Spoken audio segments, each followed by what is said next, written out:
pela graça.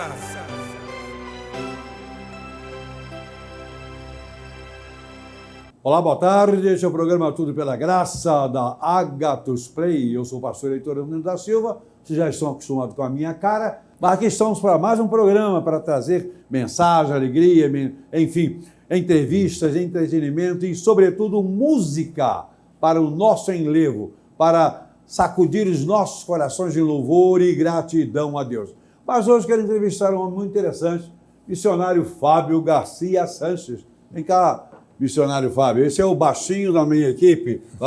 Isso. Pastor. Que alegria te ver. Eu tenho que ficar assim, olhando para cima, né? 1,90 m. É, 1,90 m. Eu tive 1,72 m, agora estou encolhendo, rapaz. O tempo vai passando, a gente vai encolhendo. Tenha bondade. É bom conversar com grandes homens grandes, né? Tudo bem contigo? Tudo bem, graças a Deus. Fábio Garcia Sanches, missionário. Exatamente. Igreja dos Irmãos, Igreja Cristã, Casa de Oração. Ela é conhecida no Brasil mais como Casa de Oração. Na verdade, é conhecida como Movimento dos Irmãos. Movimento dos Irmãos. Isso também Igreja Cristã ou Igreja Cristã Evangélica, Casa de Oração. Esse grupo evangélico veio da Inglaterra, né? Mais precisamente? Irlanda e Inglaterra. Irlanda e Inglaterra, né? Começou em 1825. Que eu saiba, é o grupo evangélico sistemático que veio para o Brasil primeiro, né? Antes para o quê? Foi congregacional? Acho que não, né? Eu tenho informação que são os irmãos que chegaram aqui primeiro. Não, os irmãos chegaram em 1878. Um pouco depois dos batistas e dos presbiterianos. Um pouquinho depois. Foi um pouco depois? Um pouquinho. Não, porque essa informação que eu tenho, porque como eles são assistemáticos, é uma congregação que não se organiza na forma de denominação, né? Então deve ter chegado um ou outro e ficou essa informação que eu tenho na cabeça, que não faz diferença nenhuma, né? Pois bem, mas eu lembro quando eu era criança, meu pai falava que tinha um grupo lá na região, lá em Caçorotiba, que ele chamava Irmãos Unidos. Os Irmãos Unidos, Irmãos Unidos. A primeira vez que eu ouvi com esse nome de Irmãos Unidos. Até porque toda igreja são Irmãos Unidos, né? Deveria ser, né? Deveria ser, né? Tem aquelas que não são, né? Tem algumas que não consideram, né? Não, mas eu estou falando de irmãos de fato, né? Se forem de irmãos de fato, de direito só não resolve, né? Não. Não resolve, né? Mas essa igreja faz parte da história do movimento evangélico do Brasil, seja ela a primeira, a segunda ou a terceira, isso não importa, não tem nenhum significado. É só uma questão de esticar o papo aqui com a gente. A correlação com a igreja congregacional é porque o copastor da igreja congregacional, fundada por Robert Calley, Dr. Robert Calley, era um médico, né? E ele era o Richard Holden, não sei se você já ouviu falar. Ele foi à Inglaterra e lá ele tomou conhecimento do movimento dos irmãos e quando ele voltou, ele se desligou da igreja Fluminense, né? Igreja Fluminense. Naquela época era chamada de Fluminense. E iniciou o trabalho dos irmãos aqui no Rio de Janeiro, uma rua chamada Rua das Américas, em 1878. Então, foi uma divisão, o grupo que saiu da Igreja Evangélica Fluminense e começou o trabalho dos irmãos aqui no Rio de Janeiro. A Igreja Fluminense também dividiu depois, porque tinha um grupo que batizava por imersão e outro grupo que batizava por aspersão. Dividiu. Hoje tem duas, né? Tem a Igreja Evangélica Congregacional, que é a antiga Fluminense, saiu um grupo evangélico que pratica o batismo por imersão, mas no Nordeste, as igrejas antigas fluminenses, todas elas batizam por imersão. Eu não entendo isso aí, não, nem me interessa, né? Mas os fluminenses também foram os evangélicos mais antigos no estado do Rio de Janeiro. Eu tenho consciência disso.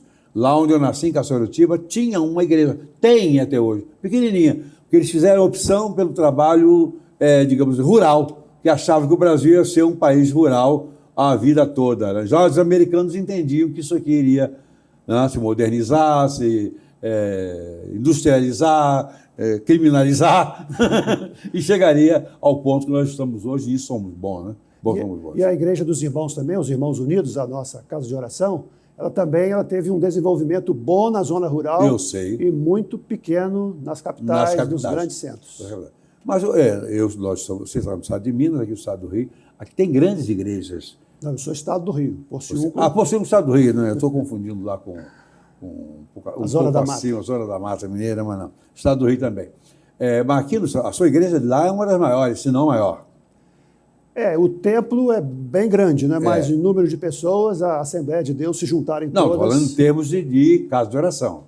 Sim. Casa de oração, que eu saiba, é a maior, se não uma das maiores.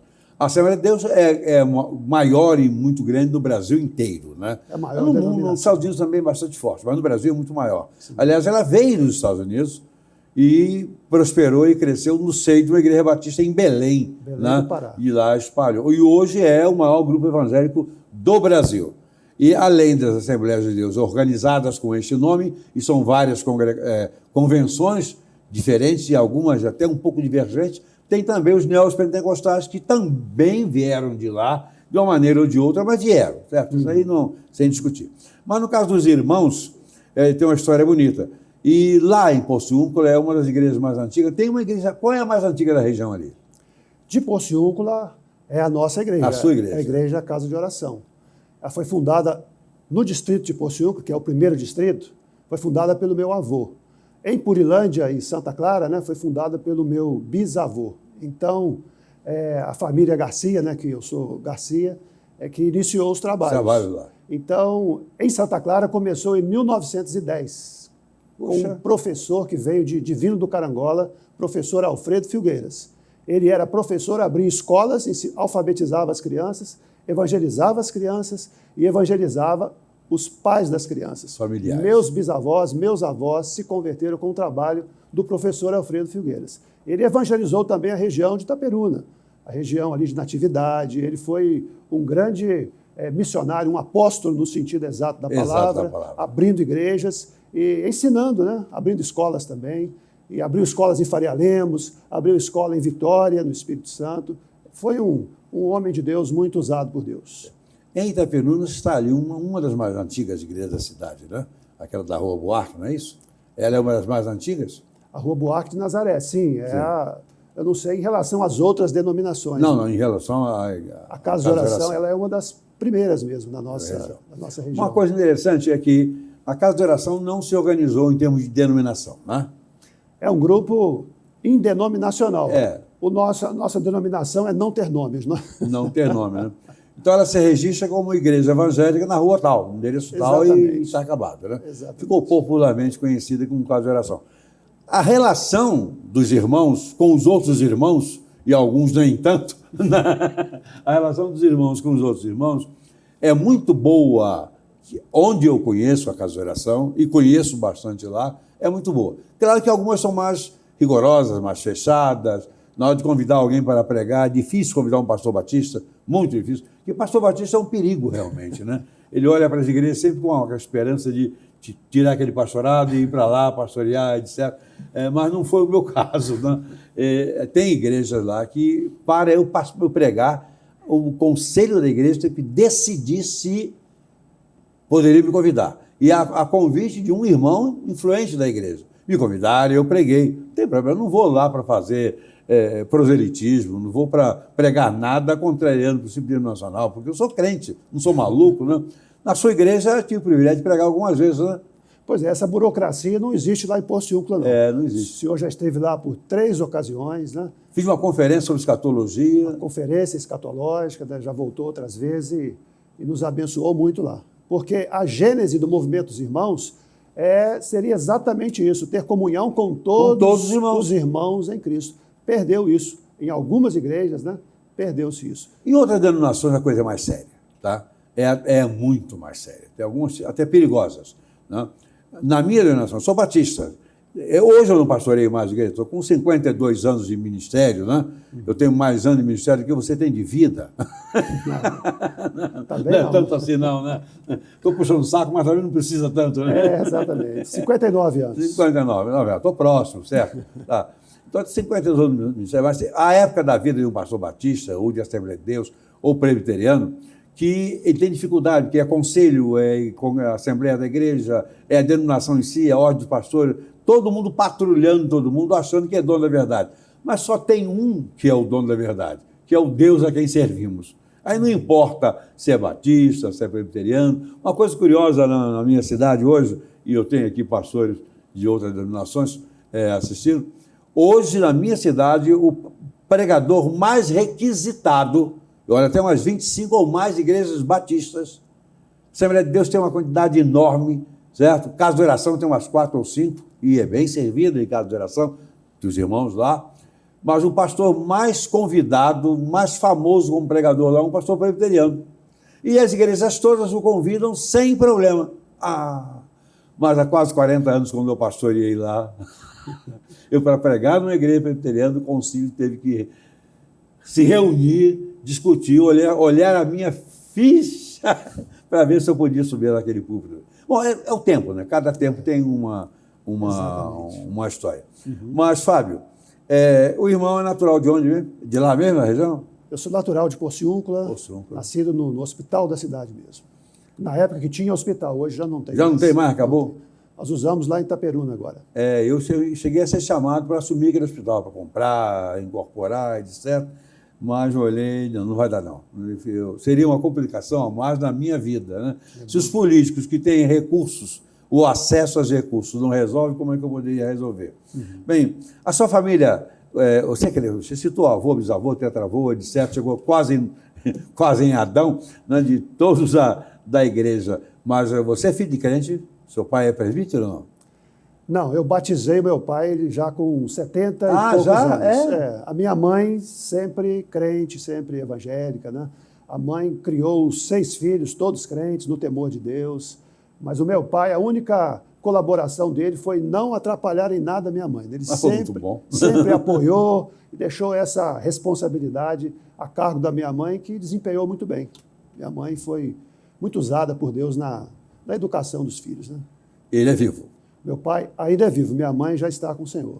Ele está com 70 e quantos? Meu pai está com 97 anos. Meu Deus, que coisa bonita, 97 anos, tocando... Toca bandolim, toca violão. Isso é coisa muito boa. Mas olha só, o seu ministério é um ministério muito bonito na região, muito respeitado. O irmão fez a formação teológica em Brasília, não foi isso ou eu estou enganado? Exatamente. Em Brasília. Faculdade Teológica Batista de Brasília. Interessante, da Casa de Oração, irmãos formados num seminário oficial batista, né? Sim. Você sentiu naquela época, ou sente ainda hoje alguma divergência teológica que lhe incomode, não? A única diferença que eu senti no seminário foi a questão da escatologia, né? Porque o pastor, o reitor da universidade, da faculdade teológica, era amilenista. E nós, a Casa de Oração, a Igreja dos Irmãos, ela é pré-milenista, dispensacionalista, né? Pré-tribulacionista, exatamente como tudo que o pastor ensina. Tudo que eu sou. Então, essa foi a única divergência, porque a doutrina batista é muito semelhante à Igreja dos Irmãos. Mas os batistas não são semelhantes uns aos outros. As igrejas são, mas os batistas não. Tem teorias as mais variadas. Tem amilenista, tem pré-milenista, tem dicotomista, tem tricotomista. É uma salada. Há poucos dias eu conversava com o pastor Batista, eu perguntei se ele era tricotomista ou dicotomista, porque eu queria fazer uma entrevista em que ele seria um dos parceiros da entrevista. Ele não falou, eu sou tricotomista. Eu digo, que bom, um cara inteligente. Aí comecei a conversar sobre tricotomia, etc. Ele perdeu a paciência, que ele não entendeu nada. Não, para mim é o seguinte, Jesus Cristo vai voltar a pegar a igreja, vai levar para o céu e acabou. Eu digo, esse tricotomista não é dos bons, ele é dos bons. Dos bons. É dos bons. Mas, missionário, a formação sua é em teologia no Seminário Batista, e interessante o seguinte, lá não tem pastor de direito, mas tem de fato. Exatamente. Uma das características do movimento dos irmãos é a visão mais, digamos assim, mais completa, né, em relação ao sacerdócio universal de todos os crentes. Então, na Igreja dos Irmãos, por exemplo, não precisa ser um missionário ou um presbítero para fazer um batismo ou para celebrar a ceia do Senhor. Qualquer irmão pode fazer. Não é qualquer irmão, desde que seja um irmão. Qualquer irmão que tem uma vida que a comunidade o reconheça. Exatamente. Como seja ajustado adequadamente ao reino de Deus. Seja um modelo, né, que seja um exemplo. Isso aí é bíblico. Naquela situação em que alguém precisou ir atrás de um homem lá, mordomo, não sei o quê, não foi um missionário, não foi um dos apóstolos, foi um diácono. E o homem, inclusive, batizou o camarada. O Ananias, atrás de Paulo, isso. Ele batizou o homem. Né? Não se fala mais dele na Bíblia, né? Não, Mas a verdade é que não pode existir restrição alguma ao irmão. Há casos na história dos batistas do Brasil que um batizou o outro, porque os dois não eram batizados. Um batizou, outro batizou um batizou um, outro batizou o outro e a igreja cresceu. O evangelho não pode ficar limitado a burocracias, a invencionices. Também não custa nada consagrar um presbítero, um diácono, um pastor, um missionário. A sua igreja, particularmente, adota o nome de missionário Fábio da César, que é um pastor, mas é um pastor de fato. Mas não é um pastor de fato porque adotou o nome, ser reconhecido, acatado na cidade. Olha, esse homem que aqui está, meus irmãos, é um dos homens mais queridos e respeitados na cidade de Porciúncula. Eu moro perto, moro em Itaperuna. Eu o conheço, já preguei lá. E você é um daqueles pregadores iniciais do projeto Aviva Brasil, né? Que vai voltar aqui dentro da Ágatos. Eu tenho o privilégio de lhe trazer aqui, porque é um homem de dignidade, respeito, sério, mas sério mesmo. E tem uma coisa boa, que é, em conjunto, nós gostamos de certos autores, especialmente Charles Swindoll, né? Charles Swindoll. Nossa amizade começou com o livro de Charles Swindoll. Começou ali por causa dos livros de Charles Swindoll. Ele me deu alguns, eu já tinha lido outros, depois fomos falando, fomos crescendo. Fábio, Deus abençoe a sua igreja, um abraço na sua esposa, nos membros lá, digam lá que eu estou com saudade. Não precisa me convidar para eu matar a saudade, não. Não faça isso contra a vontade dele, é brincadeira, tá? Mas eu tenho saudade daquela igreja, que é um povo muito bom. Tá? Eu agradeço, pastor Heitor, e em breve o irmão estará sendo convidado, não porque está se convidando, não. Não, eu não estou me convidando. A igreja ama o senhor, gostou muito da conferência escatológica, e a gente não convida mais porque a gente sabe da sua luta, né? Ele tem um filho que é engenheiro formado na minha instituição, né? Exatamente. Tem mais, não? Só esse ou tem outro? Esse é o Ricardo, né? Ricardo, o meu primogênito, e tem também o Daniel, é o meu segundo filho. Ambos são engenheiros? O Daniel passou no concurso da PRF, hoje está trabalhando lá na Polícia Rodoviária Federal. Exatamente. E esse aí é engenheiro mecânico comando. Trabalha atualmente com instalações de fotovoltaica. Energia fotovoltaica. Agora entrou para os bombeiros também. Bombeiros também. Os dois são crentes, têm ministério e são casados, me deram 2 netos. Coisa boa. Eu estou realizado na vida. Como família também. Uma música boa naquela igreja, um pessoal bonito. Que coisa maravilhosa. Obrigado. Fábio, muito obrigado por ter vindo. O programa Tudo pela Graça continua nesta tarde e agora com uma música através do nosso querido irmão Carlos Meneleu. Carlos, vem cá, Carlos. Carlos, você é de qual igreja, Carlos? Igreja Batista do Jardim Paraíso. Jardim Paraíso. Está perto, Deus está lá perto do Paraíso. Paraíso de lá, Paraíso de cá. É de cá, Campo Grande. Campo Grande. Tem um paraíso também em São Gonçalo, né? Sim, sim. Os paraísos devem ser tudo iguais, né? Com certeza. Com certeza. Lugar bom de morar, seguro, etc. Eu não moro por lá, não, mas eu lá é bom. Você é de lá. A igreja é de lá. Isso. E você frequenta a igreja? Sim. Beleza. Vai cantar, louvar a Deus com qual música? Adoração. Adoração. Deus abençoe você.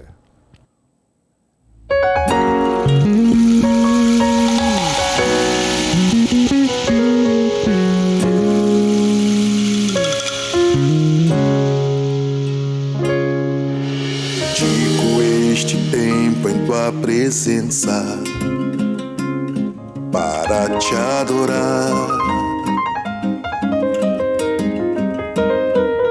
Jesus, tu és o meu maior motivo pra cantar.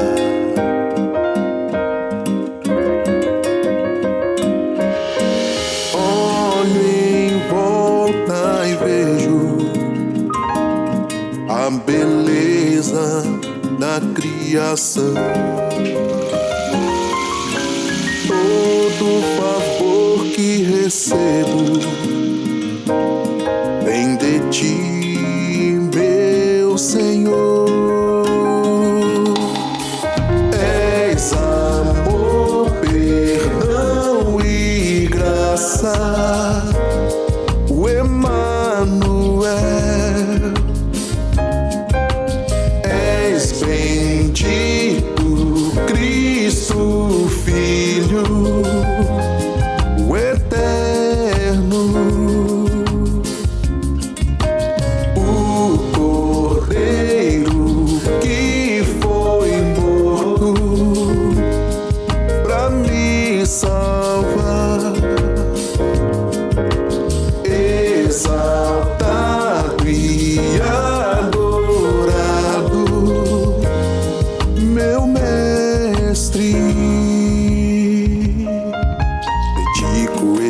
tempo em tua presença para te adorar. Jesus, tu és o meu maior motivo pra cantar, pra cantar. Olho em volta e vejo a beleza da criação, todo favor que recebo vem de ti, meu Senhor. És amor, perdão e graça, o Emanuel. És bendito, Cristo Filho, o eterno, o Cordeiro que foi morto pra me salvar, exaltado e adorado, meu mestre.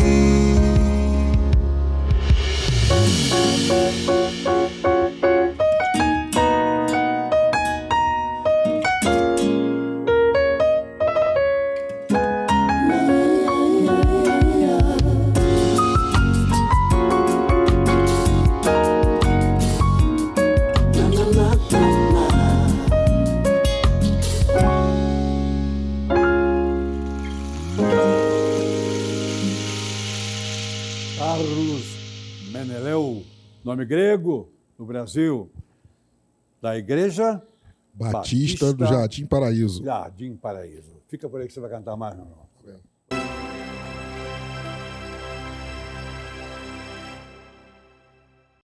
O IBEMP, Instituto Brasileiro Evangélico Memória Pastoral de Caráter Filantrópico, associou-se ao Banco Santander, que administra fundos financeiros, e criou um plano de investimentos com alta rentabilidade. Convidamos você para se associar e, assim, realizar os seus sonhos com segurança e tranquilidade.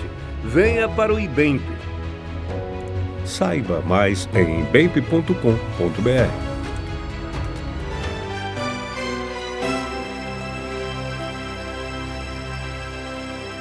Tudo bem da graça, voltando agora com o segundo bloco e chamando o missionário Fábio Garcia Sanches, que eu entrevistei agora com muita alegria, para trazer a mensagem de Deus aos nossos corações. Tenha bondade, fale tantas horas quanto o irmão queira, mas não deixe passar de 10 minutos. Amém. Obrigado, pastor Heitor. Graça e paz, queridos irmãos. Eu gostaria de deixar um texto bíblico para a nossa edificação aqui neste momento. O Evangelho de Marcos, no capítulo 4, versículos 35 a 41, nós lemos: Naquele dia, sendo já tarde, disse-lhes Jesus: Passemos para outra margem. E eles, despedindo a multidão, o levaram assim como estava no barco. E outros barcos o seguiam. Ora, levantou-se grande temporal de vento e as ondas se arremessavam contra o barco, de modo que o mesmo já estava a encher-se de água. E Jesus estava na popa, dormindo sobre o travesseiro. Eles o despertaram e disseram: Mestre, não te importa que pereçamos? E ele, despertando, repreendeu o vento e disse ao mar: Acalma-te, emudece. O vento se aquietou e fez-se grande bonança. Então lhes disse: Por que sois assim tímidos? Como é que não tendes fé? E eles, possuídos de grande temor, diziam uns aos outros: Quem é este que até o vento e o mar lhe obedecem? Eu gostaria de falar sobre este texto e trazer aqui algumas importantes lições que Jesus nos ensina a como atravessar as tempestades, como passar pelos problemas da vida, como enfrentar as aflições da vida e chegarmos bem do outro lado. O texto fala de um momento que Jesus com seus discípulos, atravessava o mar da Galileia e, de repente, começa uma grande tempestade e os discípulos ficam amedrontados e chamam Jesus. E Jesus, então, acalma aquela tempestade e puxa a orelha daqueles discípulos. E eu gostaria, então, de, olhando esse texto, tirar aqui o que Jesus nos ensina, como ele nos prepara para atravessarmos as tempestades da vida. Porque todos nós ou estamos numa tempestade, ou estamos saindo de uma tempestade, ou estamos a caminho de uma tempestade. Os problemas, as dificuldades, as lutas fazem parte da nossa vida. Portanto, o que Jesus nos ensina? Como atravessar as tempestades. E nós temos aqui 4 lições de Jesus para nós, 4 ensinamentos de Jesus. E todos eles têm a letra P. O meu sermão, o meu esboço, é para você memorizar. 4 letras P que vão fazer você se lembrar do que nós devemos fazer quando passarmos pela dificuldade. Em primeiro lugar, quando passarmos pelas dificuldades, nós precisamos prestar atenção às palavras de Jesus. E Jesus tinha dito para os seus discípulos: passemos para o outro lado. A palavra de Jesus era uma palavra que daria para eles a segurança de que eles não estariam afundando. O destino deles não era o fundo do lago. O destino era o outro lado, a outra margem. Jesus, então, deu uma palavra e eles não prestaram atenção. Muitas vezes a razão do nosso desespero, do nosso pânico, é porque nós não estamos prestando atenção, não estamos focados na palavra de Jesus. Precisamos lembrar da palavra de Deus. Nós lembramos do apóstolo Paulo dizendo aos Romanos, no capítulo 8, versículo 31, se Deus é por nós, quem será contra nós? No versículo 32, o apóstolo Paulo diz, aquele que não poupou o seu próprio filho, antes por todos nós o entregou, porventura não nos dará graciosamente com ele todas as coisas? O apóstolo Paulo nos ensina a confiar na palavra de Deus. O apóstolo Paulo nos ensina a estarmos confiantes naquilo que o Senhor falou. O que acontece é que muitas vezes nós queremos olhar para a tempestade, olhar para os problemas e nos esquecemos de prestar atenção ao que o Senhor tem falado. Então, a primeira coisa a fazer quando a gente está passando por um problema, por uma dificuldade, por uma luta, é prestar atenção às palavras de Jesus.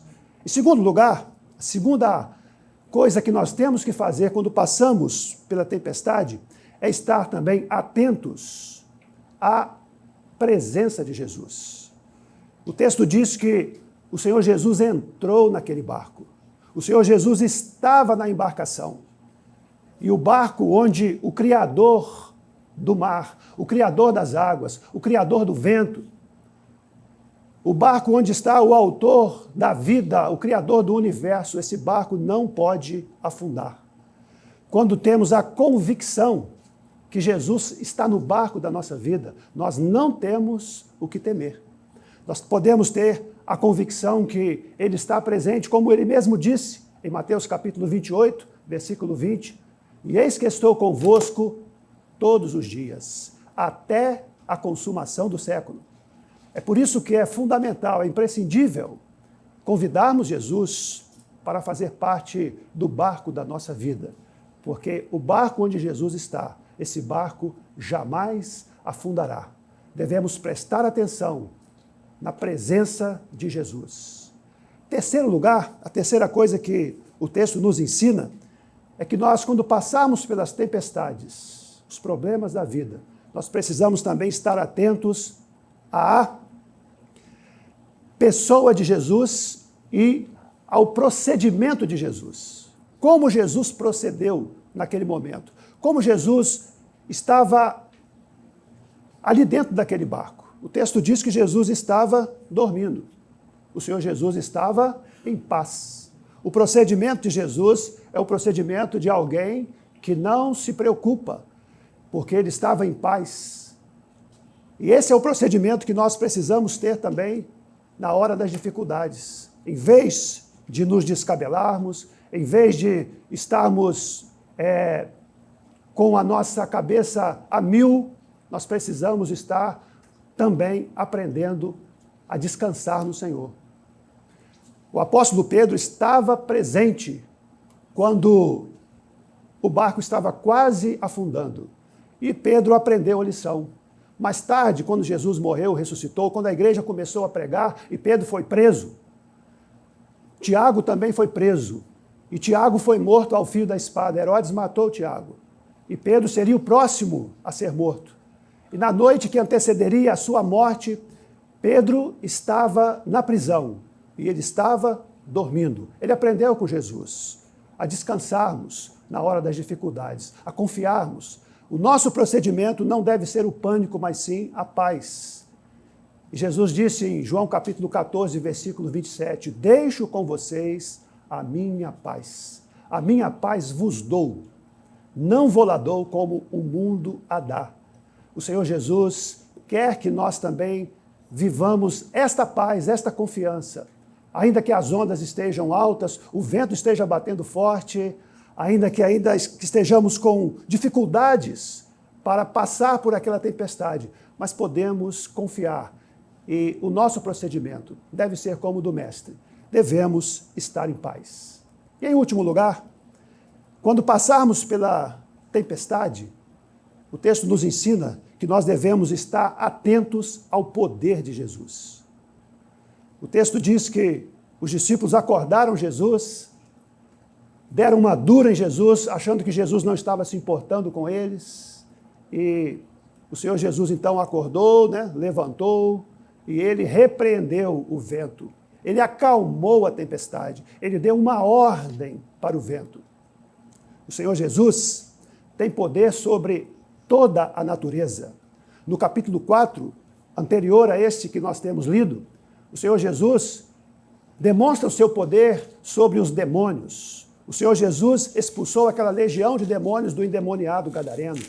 O Senhor Jesus curou a mulher do fluxo de sangue, ressuscitou a filha de Jairo. Jesus tem poder sobre as doenças, Jesus tem poder sobre a morte. E agora Jesus acalma a tempestade, porque Jesus tem todo o poder. Jesus tem poder para perdoar os nossos pecados. Ele é o único que tem autoridade para fazer isso. E ele tem poder para tirar a culpa do nosso coração. Ele tem poder para fazer-nos uma nova criatura, para fazer-nos filhos de Deus. Nós devemos estar atentos, então, à pessoa de Jesus. Devemos estar com os olhos em Jesus, olhando firmemente para Jesus, autor e consumador da nossa fé. Que Deus abençoe essa palavra e que no meio das dificuldades você se lembre sempre de tudo o que temos aprendido aqui no texto, onde Jesus nos ensina a atravessar as tempestades. Que Deus abençoe a sua vida, em nome de Jesus. Missionário Fábio Garcia Sanches nos trouxe uma mensagem de grande importância para os nossos corações, para a nossa meditação. Amém. Deus abençoe, irmão, sua família, seu ministério, aquela igreja querida, tá? Amém. Felicidades. Estamos aqui com o Carlos Meneléu, mais uma vez. Carlos, e aí, vai cantar o que agora? Vou cantar uma música chamada Pai Nosso. Ah, o Pai Nosso? É aquele Pai Nosso antigo, casco? Não, foi uma composição minha. Composição sua? Sim. Arrumação? Sim. Manda bala.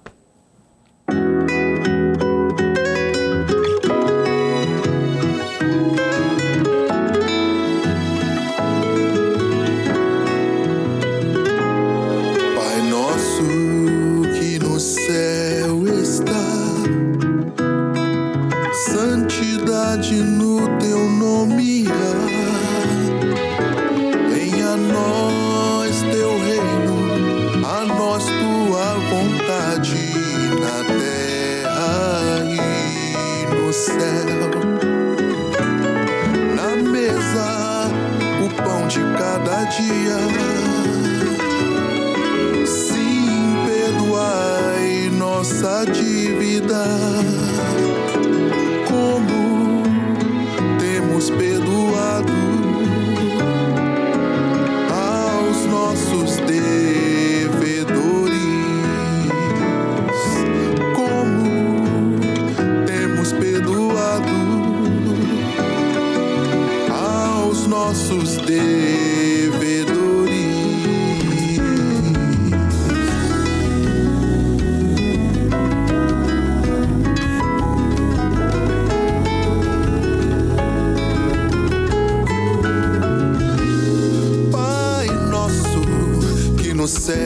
estás. Santidade no teu nome há. Venha a nós teu reino, a nós tua vontade na terra e no céu. Na mesa o pão de cada dia. Sim, perdoai nossa dívida, como temos perdoado aos nossos devedores.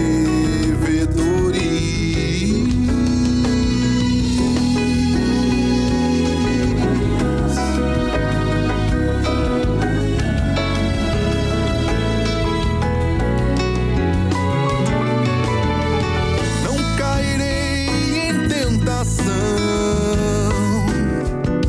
pois em ti sou livre do mal. Pois teu é o reino, o poder e a glória para sempre. Amém. Não cairei em tentação, pois em ti sou livre do mal. Pois teu é o reino, o poder e a glória para sempre. Amém. Pai nosso que no céu está, santidade no teu nome há. Venha a nós teu reino, a nós tua vontade na terra e no céu. Na terra e no céu. Na terra e no céu. No céu. Carlos Mendel. Ô, Carlos, eu tenho ligeira impressão que eu conheço esse ritmo. Estou errado ou não? Conhece? com Correto. certeza. Todo brasileiro conhece. O brasileiro é um ritmo brasileiro, né? Especificamente brasileiro e muito Sim. bonito, né? Uma Sim. ginga brasileira. Isso lá no velho mundo de antigamente, quando eu nunca dancei nada disso. Mas eu sei que é samba canção, não é isso? A gente fez uma mescla É a de mescla, mas muito MPB, bonita. samba, bossa nova. Tá tudo muito bom, é tudo a mesma coisa. Só muda o nome, né? Exatamente. Mas gostei. Olha, parabéns, Deus abençoe Bem. você. Estamos terminando o bloco, voltamos já já. Ele vai cantar mais uma vez nesse programa. Tudo pela graça!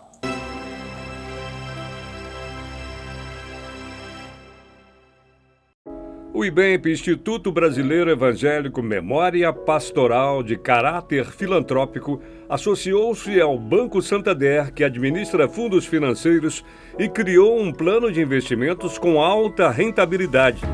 Convidamos você para se associar e, assim, realizar os seus sonhos com segurança e tranquilidade. Venha para o IBEMP. Saiba mais em ibemp.com.br.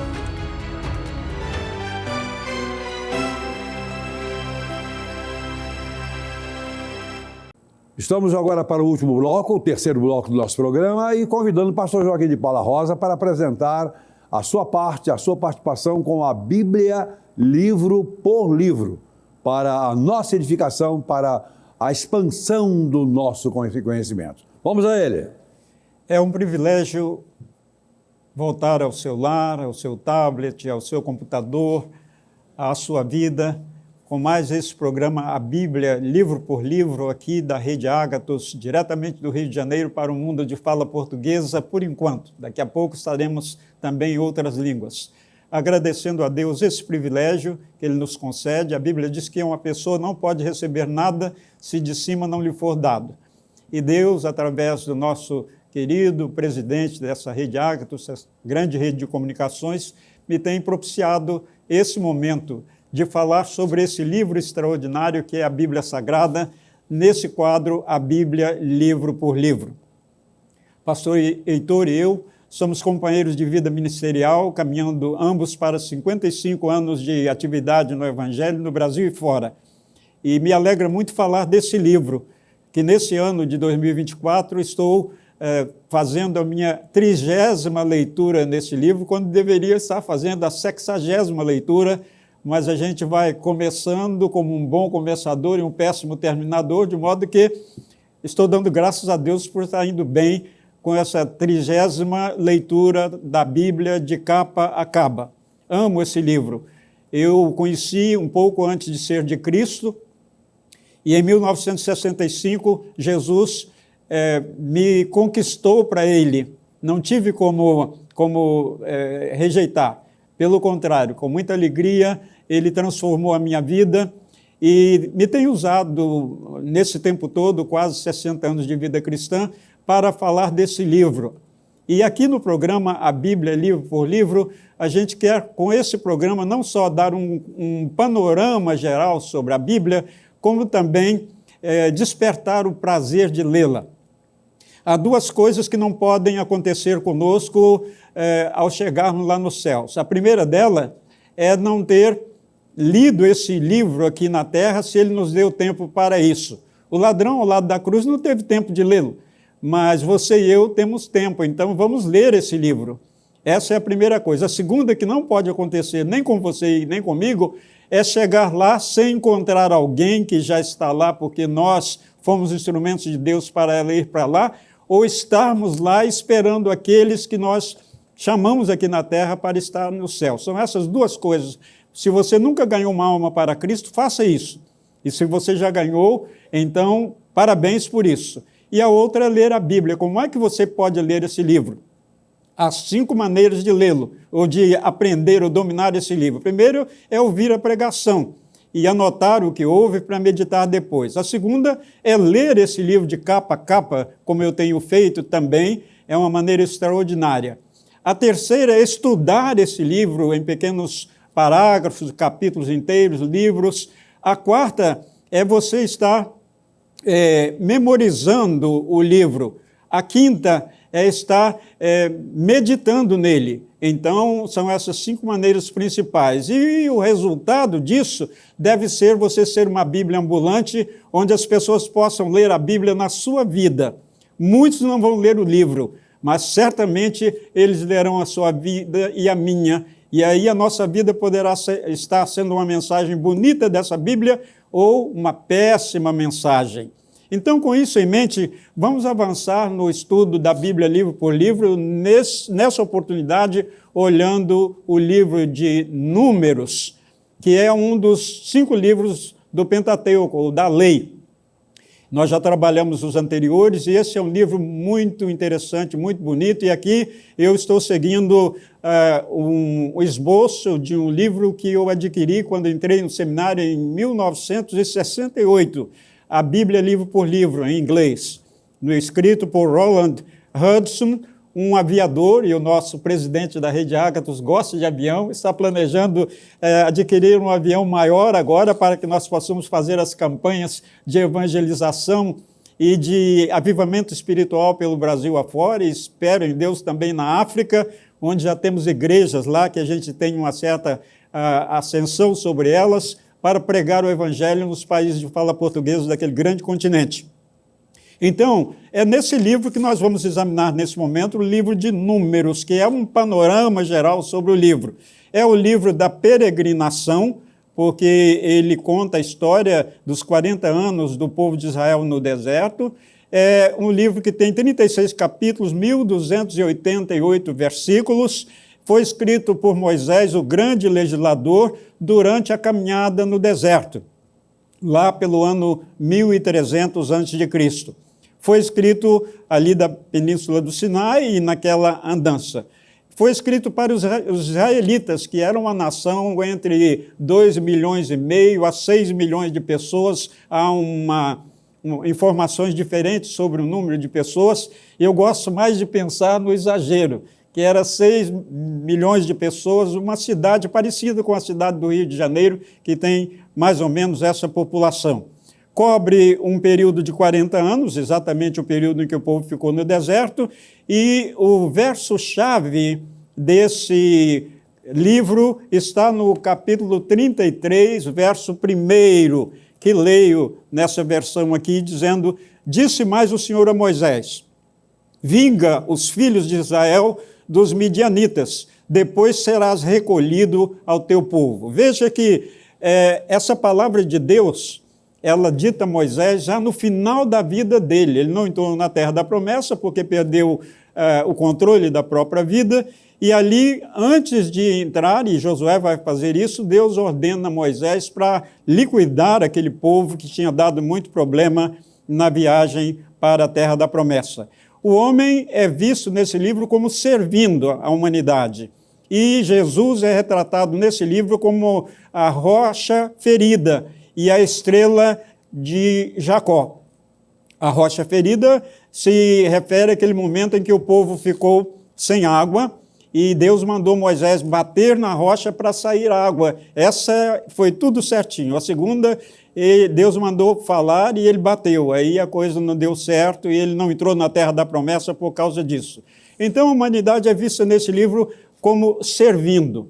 E é nesse livro que a gente tem essa orientação de Deus para que você e eu sejamos instrumentos nas mãos dele, como Paulo fala para nós na carta aos Romanos, no capítulo 12, versos 1 e 2, quando ele diz para que nós nos apresentemos a Deus como um sacrifício vivo, santo e agradável a Ele, que é o nosso culto racional, inteligente, da razão, e não nos conformarmos com a realidade presente, mas transformarmos-nos pela renovação da nossa mente, para que experimentemos qual seja a boa, agradável e perfeita vontade de Deus. Por isso é que temos que dominar esse livro, de capa a capa, ouvindo, lendo, estudando, memorizando, meditando e praticando. Porque se nós fizermos as 5 coisas sem praticar a Bíblia, estaremos apenas dando murros ao ar. Deus quer que você e eu sejamos discípulos que amemos o livro e nos transformemos nós mesmos no livro de Deus. Que Deus nos abençoe. Até o nosso próximo encontro. Tudo pela graça, voltando para o último bloco agora, mas vamos ouvir mais uma vez o Carlos Meneléu, da Igreja Batista do Paraíso. Vai rolar mais um sambinha agora? Não. Não, dessa vez não. Dessa vez é uma regravação que eu fiz do hino do HCC 1433, da minha amiga Mônica Coropos. Que, diga-se passagem, é muito bom. Assim. Vamos lá.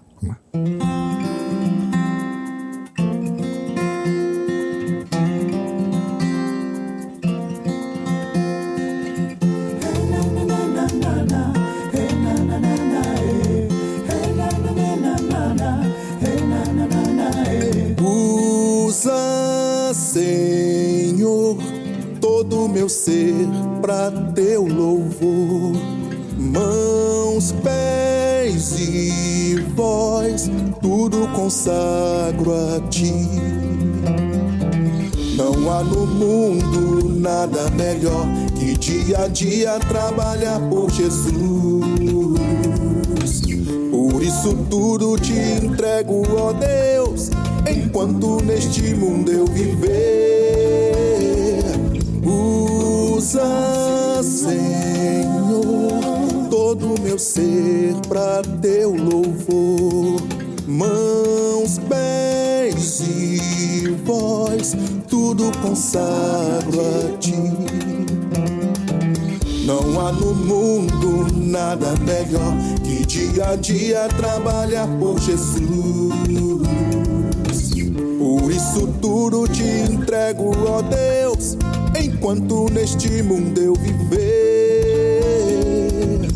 Usa, Senhor, usa, Senhor.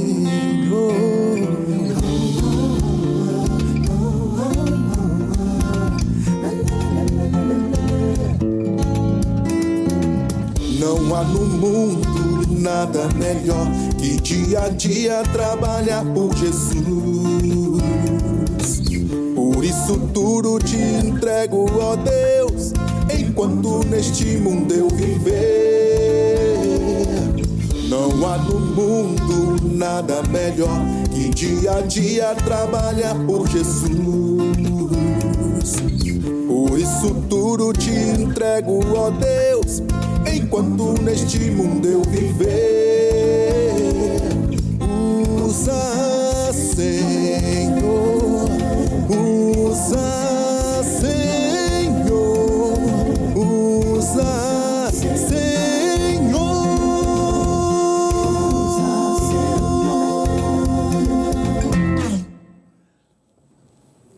Carlos Meneléu. Carlos, qual o nome do seu pastor? Pastor Isaías Lima de Menezes. Isaías Lima. Dá um abraço nele, traz ele aqui para conhecer nossas instalações. Deus abençoe. Dá um abraço na igreja também, convida para... Informa lá, olha, assiste a Agathos Play, certo? Com certeza, vamos avisar todo mundo. Baixa a app de graça, certo? Muito obrigado, Deus abençoe você. Amém. Queridos irmãos, em Cristo Jesus, estamos terminando aqui esse programa, tudo pela graça deste sábado, mas convidando a você para que esteja conosco no próximo sábado, neste mesmo bate-horário, nesse mesmo horário, né? Antigamente que era bate-horário, agora é apanha-horário. Pois bem, no próximo sábado, nesse mesmo horário, com música, com mensagem, com entrevista, com alegria, com brincadeiras, mas também com louvor, gratidão e dependência de Deus. Tudo pela graça, porque a graça de Deus se manifestou, trazendo salvação para todos os homens, mulheres, crianças, e com isso encher o nosso coração na expectativa certa da volta de Cristo. Deus abençoe e até o próximo sábado, nesse mesmo horário. Tchau!